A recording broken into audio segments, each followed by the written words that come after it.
Good. 1, 2, check. Hello, hello. 1, 2, check. Check. All right. We're good.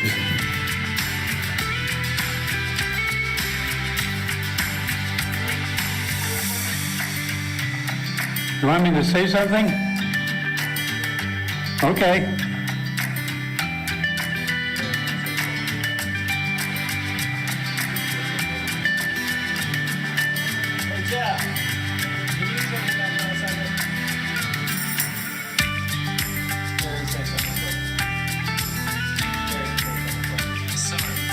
Good morning, Jeffrey.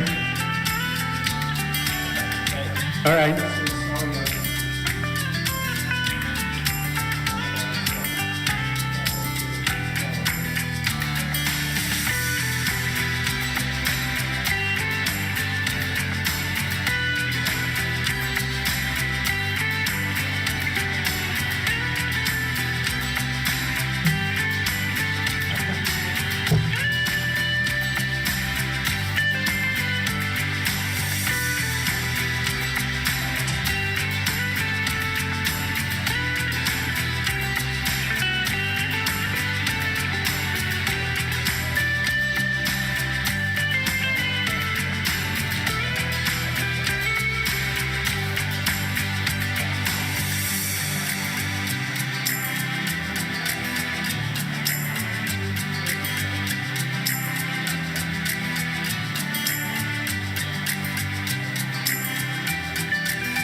Testing.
Good morning. Good morning. Welcome to the First Unitarian Church of Toledo. On this, the 5th day of January, 2025. We made it. I'm Terry McCauley, today's service associate, and I'm here with Tim Barger, Toledo Unitarian Senior Minister. Jeffrey Maxey, our music director, is at the piano today and directing the First Unitarian Choir. Jenny Gottman, our Director of Lifelong Learning, will tell today's story. And the tech crew is led by producer-director Andy Gottman, controlling the cameras, Jeff Slauson at the soundboard. Andy Gottman controlling the cameras and Jeff Slauson at the soundboard.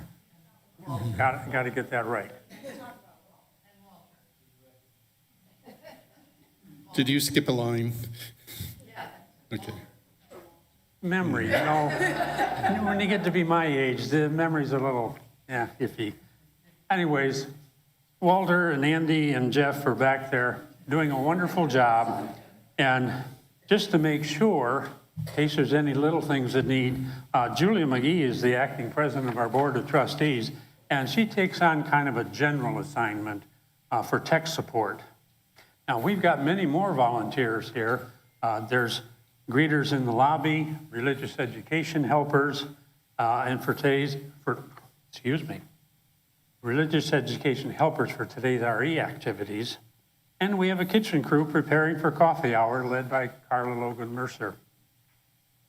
Now, I have a couple of points to help make this sacred space, make this a sacred space. If you have an electronic device, please put it on silent or vibrate mode, including any notifications. We don't want any extraneous noise. We ask that you minimize the sound, but we also invite you to bring the light. We have candles at this table in front of the pulpit, and you're welcome to light them for your personal joys or concerns anytime during the service when the music is playing. We are a church with no official creed. Our only doctrine is love, the power that holds us together and is at the center of our shared values. We welcome everyone, as we sang in our opening song. Now, if you're a visitor, you may notice in the pew rack in front of you a bookmark with some details about the Unitarian Universalism. Please feel free to take that with you. There is also a yellow card that you may use to introduce yourself to us.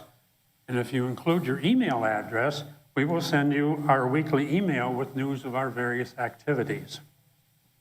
As you meet people today, smile and feel free to ask any questions that you may have. We also welcome those of you who are joining us virtually on our Toledo Unitarian YouTube channel, whether now, live, or in the future when you tune in. We hope this time serves your spirit. And hi, I'm Reverend Tim, and let me add to Terry's welcome. You might notice something different about our chalice arrangements. I ought to share the why and the intention. Why is because the mini fire pit that we had placed inside the Banky chalice a year and a half ago, and it's called the Banky chalice because member Jim Banky made this by hand. It can't be used anymore. The U.S. Consumer Product Safety Commission published an advisory that fire pits burning isopropyl alcohol without a wick, like ours did, is very dangerous. And 2 deaths plus other injuries have happened because of use of that. And the safety warning said to stop using it immediately. Now, I considered the limited use we have for it in our chalice during services and thought about continuing with it. But our service associates who light the chalice are volunteers, and I can't risk their being potentially burned. I don't want our insurance company to decide that we chose not to follow a safety advisory, and getting our volunteers to sign a liability release just doesn't feel like a good thing to do. Plus, I don't think we'd get anywhere claiming a religious exemption just because fire is important to our Unitarian Universalism. So we've changed the arrangement of our chalice and brought more chalices in too.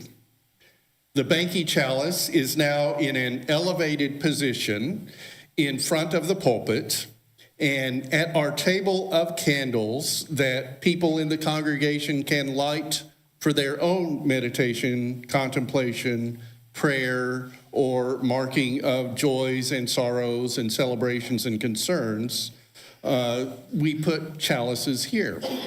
And I also thought instead of just having bare tea light candles on the table below our Banky chalice, we would gather other chalices we've had at the church, including one made by Alan Brown, another crafted by a coming of age class, and a Unitarian Universalist Service Committee chalice, and put the tea light candles in them so people who want to light a candle can also light a chalice. The number and types of chalices there might change at times, and we saved the Banky chalice as the community one, elevated, lit during our ritual, and Terry McCauley will light it today. If you come up and see the table, you'll see that we have several glass beads with chalices painted on them, made by our religious education kids, teachers, and other helpers. We might not have a big chalice flame anymore, but we have so much more chalice now.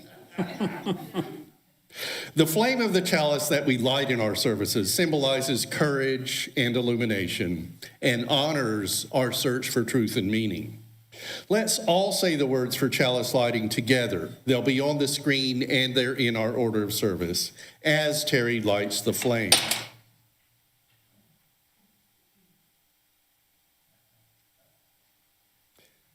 Our chalice has the spirit of Unitarian Universalism. We light it centered in love. May it glow with sacredness and shine for each and for all. And let's continue reciting together with Terry leading us in the covenant of our congregation. This is not a creed, but what we share with general agreement and what we as a religious community work toward. Love is the doctrine of this church. The quest for truth is its sacrament, and service is its prayer. This is our great covenant, to dwell together in peace, to seek the truth in love, and to help one another.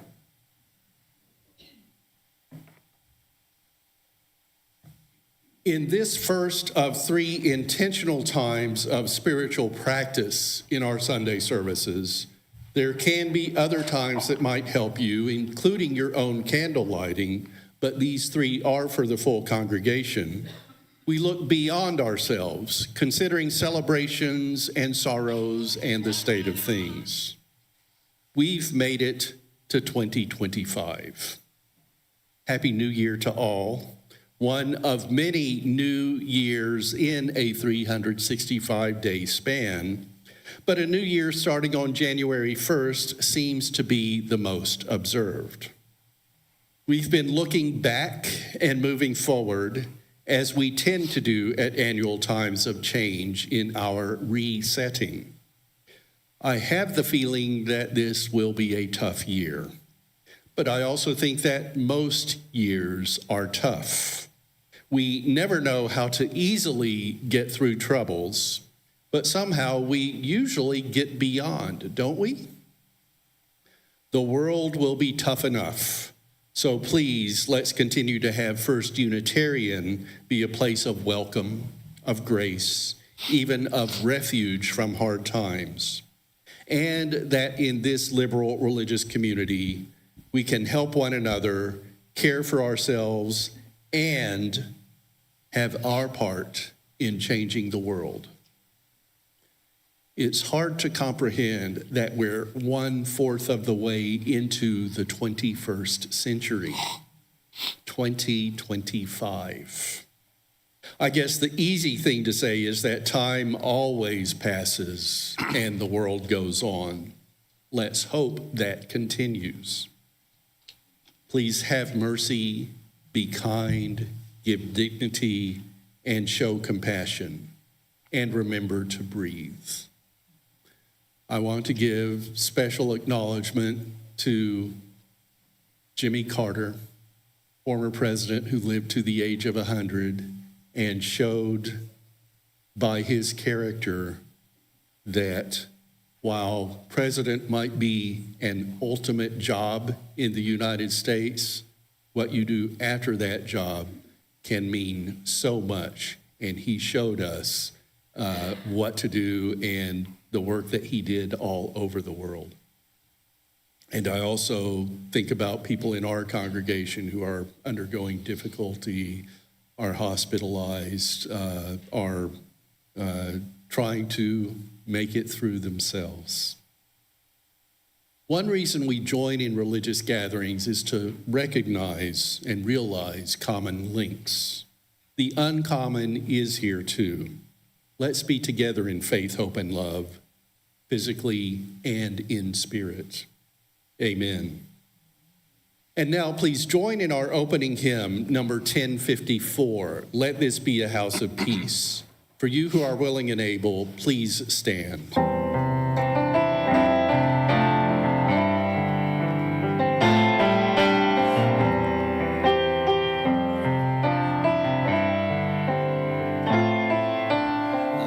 this be our house.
morning. I'm not going to pick this up today. I'm just going to gesture. Who knows what this is? The Wonder Box. Everybody say ooh. Everybody say ah. I would like to invite the young UUs in our congregation to come forward if they would like to better be able to hear and participate.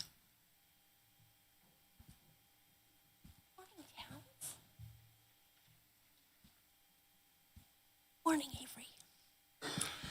Who would like to open our Wonder Box today? Towns, you want to do it? Open it up. Tell us what you see in there. Do you know what they're called?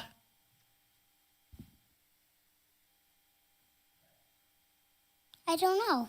You don't know? Who can tell me what these are? Disco balls. So, Avery, I would like you to take this disco ball and look at it really closely. You might have to hold it right up to your eyeball. Do you see different reflections in there? Today, you can have one too if you want, Towns. We are going to talk about all the different Averys and all the different Townses and all the different Oliveyous that there are. So, in some ways, the person that you are can depend on where you are. Like, for example, sometimes you're very serious and quiet and thoughtful, and sometimes you're loud and silly and you run around. If you're playing video games with your friends, you might behave differently than you behave when you're meeting a new kid at school. You might be a lot more loud and competitive and outspoken, whereas when you meet a new person, you might be a little more sensitive and a little more formal and polite. Sometimes you can do things in one place that you can't do in a different place. Like, for example, when you are at your school during the week, your Monday through Friday school, there are some things that you can do there that you're really not allowed to do here. Like, for example, here at church, we don't really raise our hands and ask questions during the sermon if we don't understand. That's just not the way we behave here. And sometimes when you're in church, you're allowed to do things that you are not allowed to do in school. Like, maybe you can eat during class, or maybe you can get up and write on the whiteboard if you feel like it. So the person that you are kind of depends on the situation that you're in. Towns, if you ran up to somebody and knocked into them as hard as you could and tried to knock them down, would that be nice? No. No, it wouldn't be nice. Would it be allowed? No. Heck no, you wouldn't be allowed to do that. Unless perhaps you are Towns, the Detroit Lion, who is playing in the Super Bowl, and then you're allowed to do that kind of thing, right? You're allowed to be a lot tougher and more ferocious in that situation. And even when you're in that situation, there are still things you are not allowed to do. Like, do you ever watch football? Yeah, you like football? What are some things that you are not allowed to do in football? Can you think of any? Any penalties? I'm not allowed to knock persons. Yeah, like you're not allowed to knock into people because that's not cool. That's not a cool way to behave. Football players can knock into people, but maybe they're not allowed to do things like poke somebody in the eye, grab somebody by their face mask. Those are things they're not allowed to do. Like steal somebody's toys. Yes, you absolutely cannot steal somebody's toys. I think even the Grinch is not allowed to steal people's toys, not even in that situation. Yeah. And so who you are can depend in some part on where you are. Can you think of, imagine that you are a Detroit Lion playing football. How are you supposed to act to people? How are you supposed to behave? I don't know. Yeah, you're supposed to be respectful. You're supposed to follow the rules, right? And only do things you're allowed to do. Whether you're in school or here in church, you're supposed to be kind. You're supposed to be kind of thoughtful and polite. Don't vacuum fish. And don't vacuum fish? Is that what you said? Yeah. Absolutely, you should not vacuum fish, here, there, or anywhere. Don't take whales. And don't take whales. Lots of new rules that we're learning here in church today that maybe we've never even contemplated before.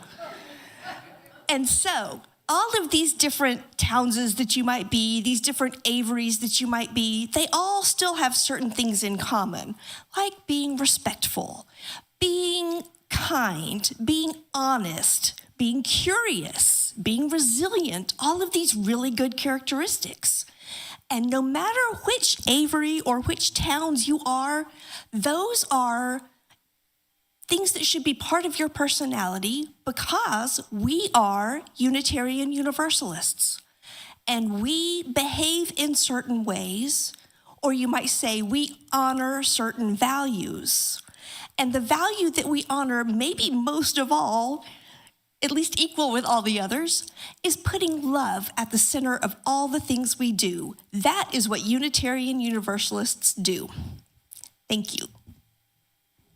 Oh, I want to say, the kids and I are going to pass out these disco balls on our way out of the sanctuary, and it might take us a minute to get that done, so I believe Reverend Tim is going to not really wait for us to be finished with that job before carrying on. Is that fair to say? That is fair. We'll sing them out. Can you give We'll one sing of really these slowly. give one of these to Reverend Tim up there? Thank you. And let me get this one back. Avery, can you give one of these to Mr. Terry up there? Right next to Mr. Tim? Thank you. Thank you. Thank you. Let's sing the kids out. Hey, Towns. Thank you.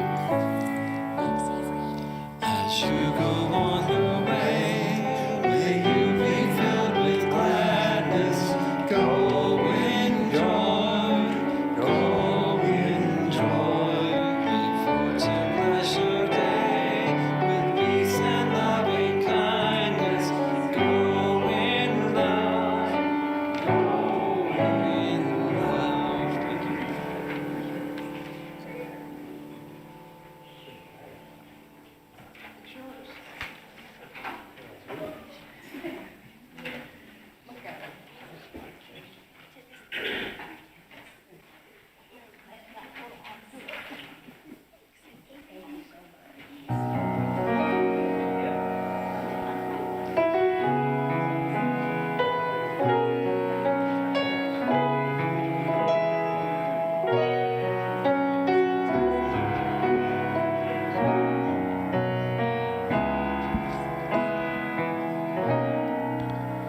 Rose and flows of angel hair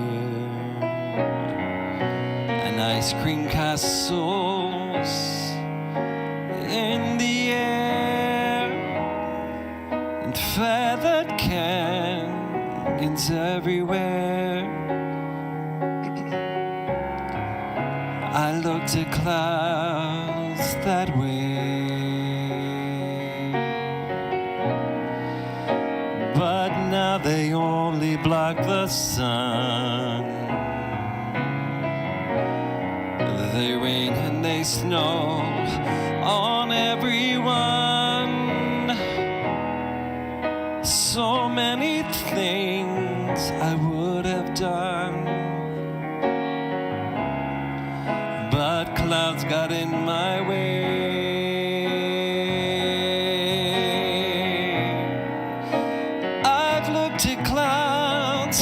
From both sides now, from up and down, and still somehow it's cloud illusions I recall. I really don't know clouds at all. Moons and jewels the dizzy dancing way that you feel as every fairy tale comes real. I've looked at love that way, but now it's just another show, and you leave them laughing when you go. And if you care, don't let them know, no, don't give yourself away. I've looked at love from both sides now, from give and take, and still somehow it's love's illusions that I recall. I really don't know love. I really don't know love at all.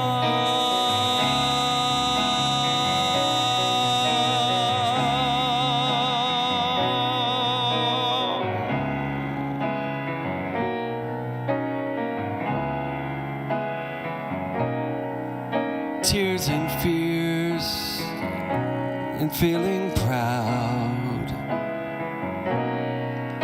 to say I love you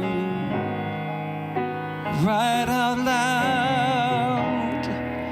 Dreams and schemes and circus crowds, I've looked at life that way. But now, oh friends, they're acting strange. They shake their heads and they say, Jeffrey, you've changed. Something's lost, but something's gained in living every day. I've looked at life from both sides now, from win and lose, and still somehow it's life's illusions I recall. I really don't know life at all.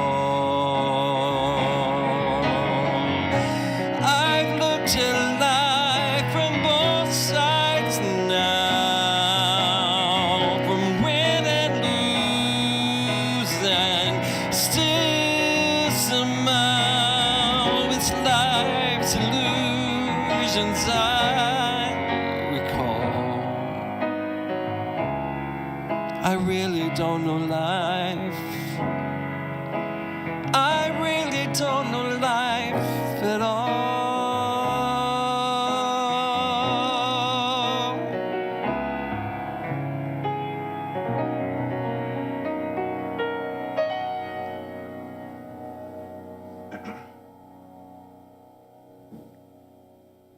Thank you, Jeffrey. For the second spiritual practice time of focus in our Sunday service, this opportunity for meditation, contemplation, and prayer, I bring words for the new year. We will follow the reading with 1 minute of silence, hearing only the sounds around us.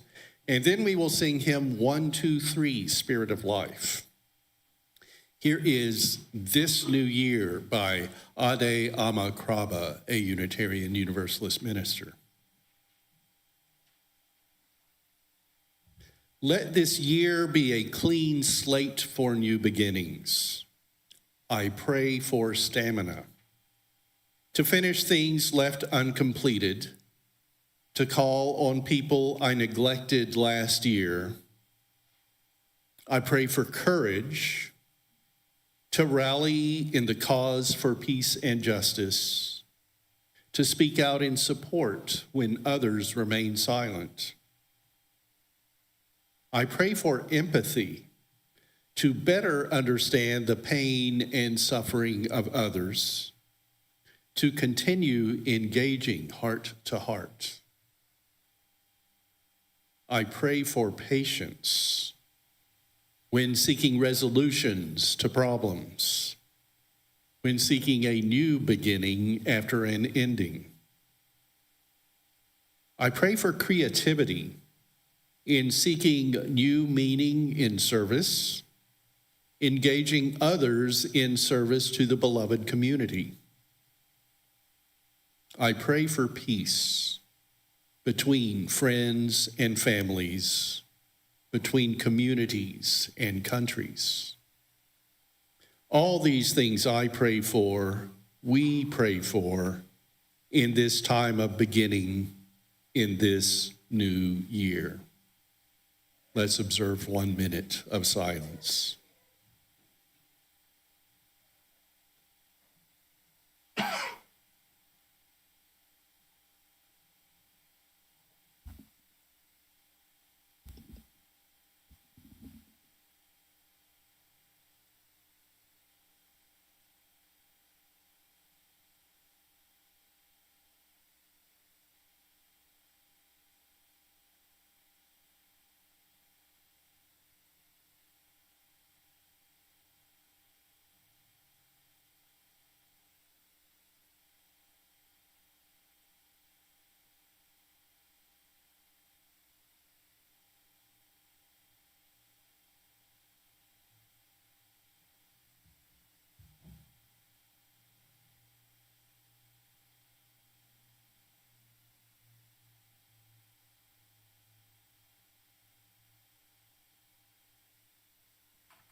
Our reading today is from The Life-Changing Magic of Tidying Up by Marie Kondo. The process of assessing how you feel about the things you own, identifying those that have fulfilled their purpose, expressing your gratitude and bidding them farewell is really about examining your inner self, a rite of passage, a new life.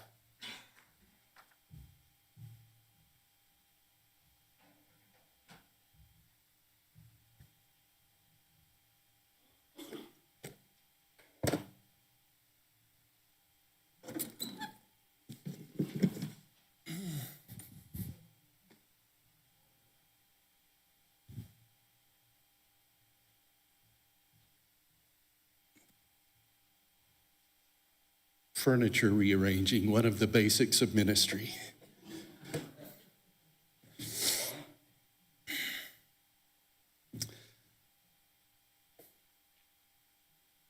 You should all have disco balls.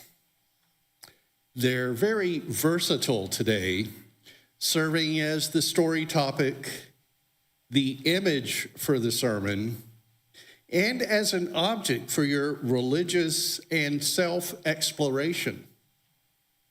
I hope, a la Marie Kondo, that they bring you joy.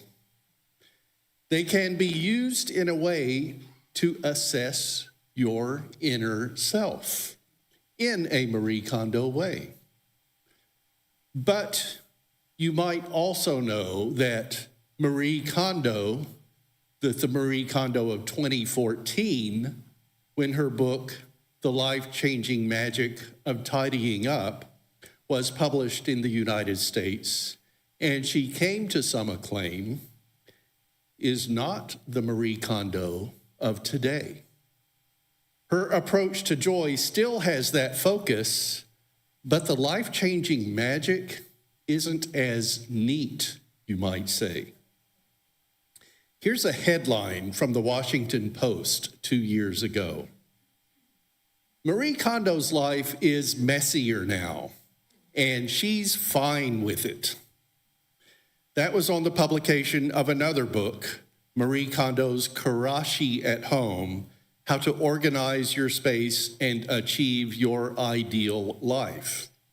And as the Post's writer, Jura Concius, wrote, the ever-organized Kondo, it seems, is a bit frazzled since giving birth to her third child in 2021. Like most of us, she's having trouble keeping up with all of it. Never fear, though, she is still sparking joy. It's just that these days, that doesn't hinge on having a tidy house. Her new rituals turn inward to more thoughtful things than a drawer full of perfectly folded t-shirts or an Instagram-worthy spice cabinet. This book is a bit of a reality check. Kondo has caught up with the rest of us, trying to corral the doom piles on our kitchen counters while on hold with the plumber and trying not to burn dinner. The multitasker seems somewhat humbled by her growing family and her business success, maybe realizing that you can find peace in some matcha even if you drink it in a favorite cracked mug rather than a porcelain cup. Kondo says her life underwent a huge change after she had her third child, and external tidying has taken a backseat to the business of life. My home is messy, but the way I am spending my time is the right way for me at this time, at this stage of my life, she said. She encourages everyone to create their own rhythm, their own routines, based on what makes them happy. Happiness changes. Neither people's inner light or the reflected light from a disco ball are always the same. Why did Jenny Gottman and I bring disco balls for you in church today? Well, this is the first Sunday of the new year, and the mirrored ball is symbolic of the crystal one in New York City's Times Square that's kind of the representative figure of the changing year. I've read that in Port Clinton, they have a walleye drop, but in our 13 New Year's Eves here, Jewel and I haven't ventured to Lake Erie on the night of December 31st, so I don't expect we'll see that in person. And though I did live in New York for a decade, the closest I got to Times Square New Year's Eve was to be there at dawn at the change of the millennium, the last day of 1999, to see the ball raised. And that let me avoid the crowds of New Year's Eve night at the ball drop. What you get for the new year from First Unitarian Church of Toledo are tiny disco balls. Besides the year's change symbol, I chose them to represent an actuality of self-examination. The changing year is a time for self-examination, and I encourage you to look within. Consider where you are in your own comfort of living and being. Plan for change or continuance or improvement, and continue to live as authentically to yourself as you and society permit. That doesn't seem to say anything about disco balls. It's more holding a mirror to yourself, I think. But then consider that disco balls are many mirrors collected into a sphere. And consider that we all have many facets to our living. All the different yous that are reflected from the different positions of the mirror are still you in your manyness. The mirror fragments can all show a part of you. You do know that you're multidimensional, don't you? That's something about self-examination. There's so much about you, in you, of you, that you show and you don't, that you like and that you don't, that you want to keep and that you might want to discard. That in a way, you are like a mirrored ball. Seen to be round, but with so many surfaces, edges, that what looks like a perfect sphere only approximates that if you look closely enough. So what do? In a way, like a disco ball suspended and turning in an ideal way, the light pointed at it is reflected into many moving dots all over the room. But if you stand in one place, you might get the brightness of a particular dot or mirror when the ball reaches a particular point. You find your strong light too, in part through self-examination, but also through trial and error, so that your positioning is right. In self-examination, there are parts you need to know better, and other parts that can go on with little attention. So use the disco ball to look within. Examine yourself. Consider what's right and what changes you might want to make. For some people, this kind of exercise is preparing to make a New Year's resolution. I won't tell you how to do your self-examination.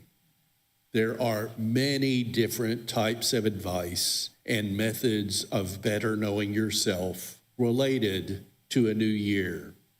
And my way might be a good pick for some and terrible for others, or else we wouldn't have so many ways out there.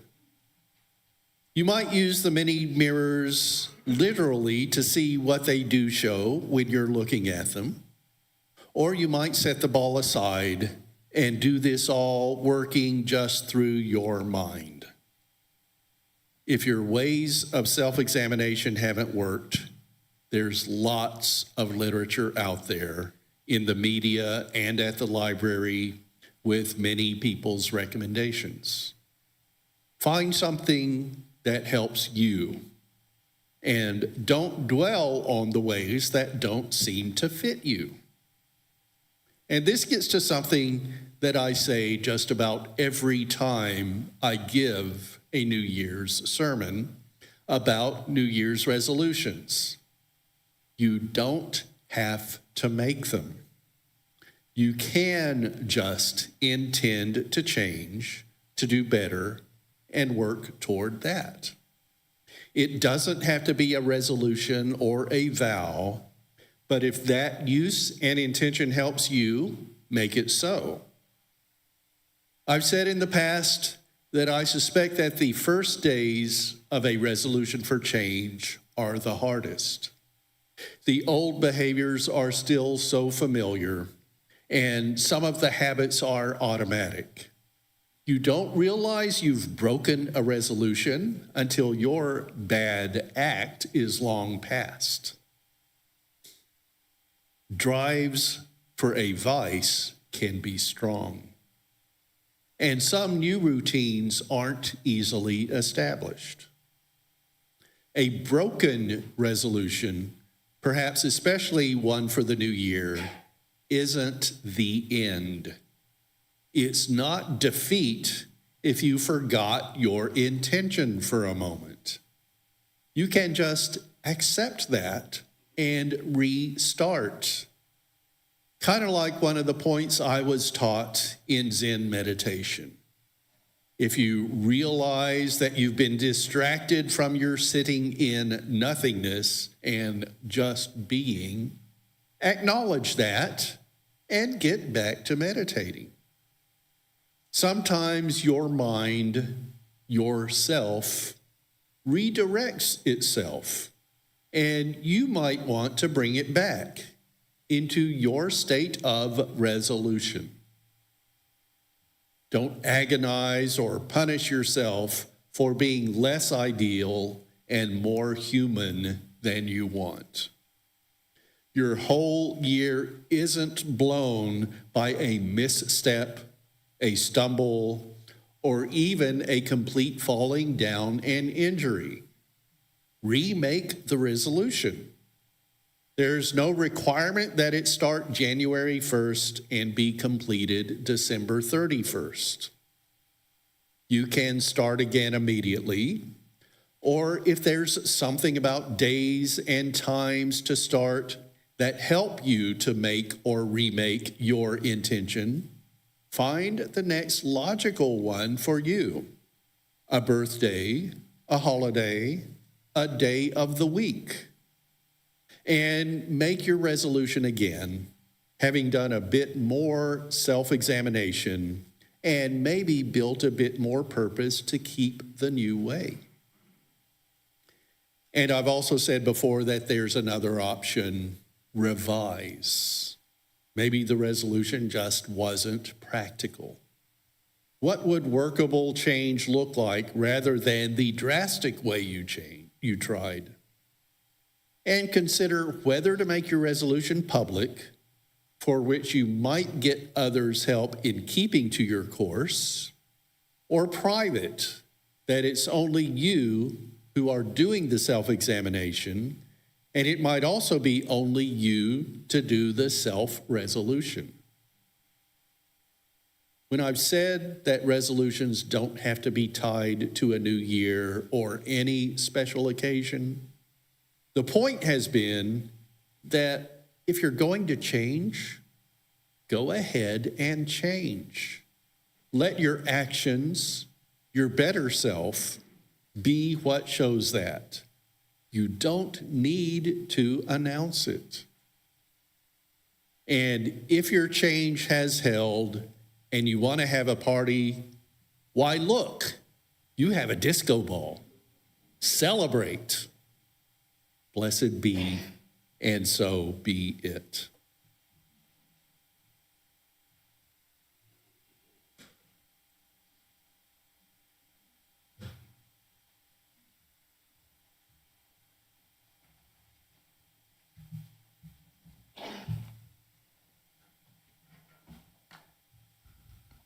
Now it's time for the offering. To ask you here in this room and you who watch on the screen to honor the Toledo Unitarians in part through your generous financial giving. We are a self-supporting congregation, so member pledges are important to us, but it would also help if you put a little extra in the basket. We will pass the baskets here in the sanctuary. And you who are seeing us on video, please use one of the suggested ways of giving that are on the screen. We also have a basket in the lobby for pledge payments and other donations. You can do that on the way out. Thank you. for helping Unitarian Universalism to thrive in Toledo.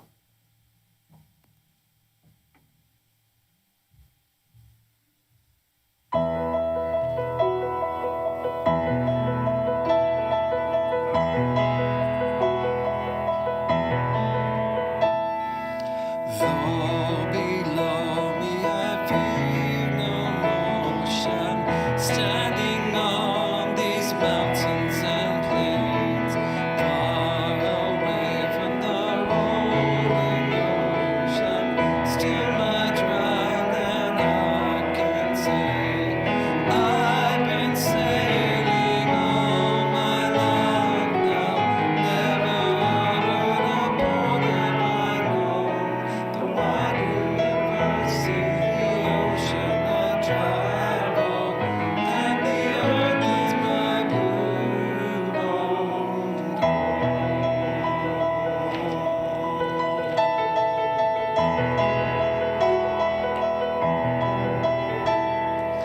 Though I must sail and move my rudder as I glide the starry sea, leaning over the edge in wonder, casting questions deep to see, waiting here with my ship's companions, all we king and clear souls, making our way by the lights of the heavens, that beautiful blue boat.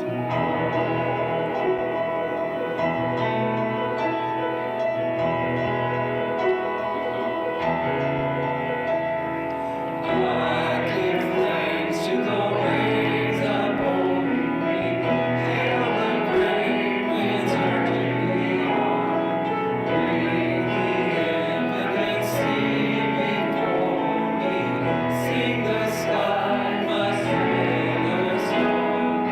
I was born upon the valleys, never aboard have I known. The wide universe is the ocean I travel, and the earth is my blue boat.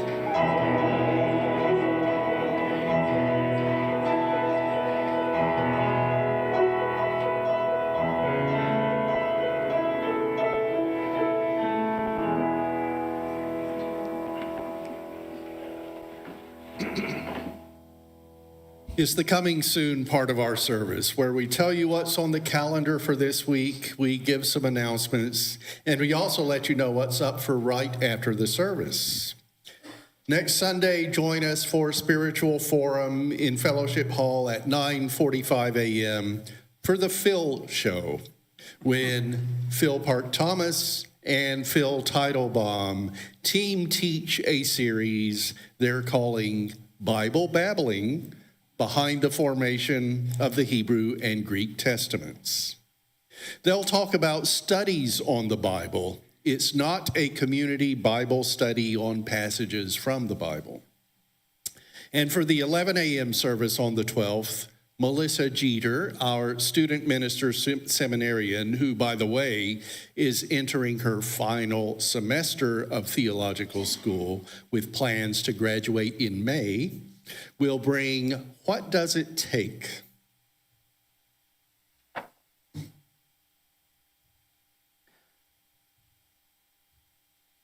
Join Toledo Unitarians for our monthly World Dining Experience on Thursday, January 9th at 5:30 p.m. We will gather at Jingwan Chinese Restaurant at 4424 Secor Road. Please RSVP to Carol Kierlieber by Monday, that's tomorrow, January 6th. The First Thursday lecture and lunch series returns to Monroe Street Methodist United Church Thursday, January 9th, with Larry Clark speaking on the Israel-Palestinian issues. Our church is a co-sponsor of the series. On the first Thursday in February, our member Joe Moran will be there to speak on capital punishment. Then on the first Thursday in March, our member Tim Reichard will speak on the rights of animals and all nature. For the first Thursday series, Monroe Street United Methodist, the programs begin at noon. The cost is $5 for the speaker only, and you can bring your own lunch, or $15 for the speaker and the lunch the church supplies. The final coming soon entry is for me to repeat the invitation for you to join us in Fellowship Hall after today's service for coffee, conversation, and social time. Plus, Reverend Tim will be there for a sermon discussion starting about 12:15 in Fellowship Hall.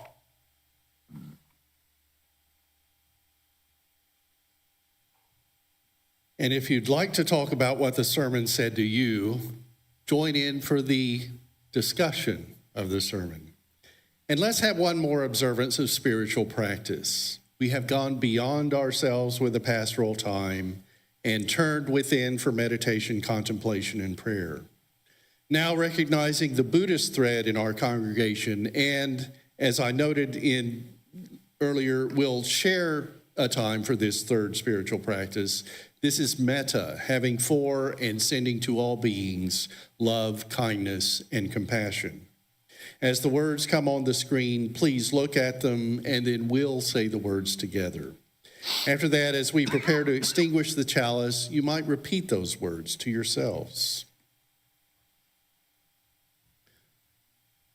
May I, may we, and may all beings be well, be happy, be peaceful, be safe, awaken to the light of our true nature, and be free. And please join me in saying the words on the screen while Terry extinguishes the chalice.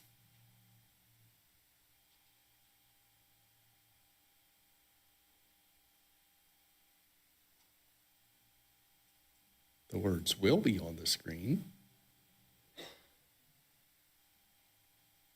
We send the flame from our Unitarian Universalist chalice with the love on which we center everything to fire up the world and spread equity, generosity, interdependence, justice, pluralism, and transformation. Go in peace, holding, knowing, and centering love in your lives and sharing love in your actions.